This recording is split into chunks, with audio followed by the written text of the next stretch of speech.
Всем привет! Привет всем жаболюбителям. Так, тут у меня стандартный интерфейс 4 кнопки до сих пор. Ну и, собственно, я показываю, как робот стал ездить после того, как я натянул гусеницу. Ползет, поскрипывает, из-за того, что нет подшипников. Но в целом больше не заедает, не застревает.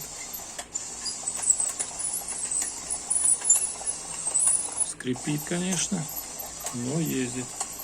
Ну, еще развесовка плохая, поэтому он переваливается вперед.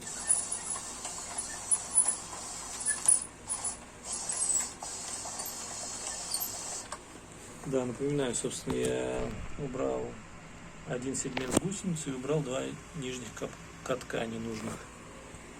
В целом ездит.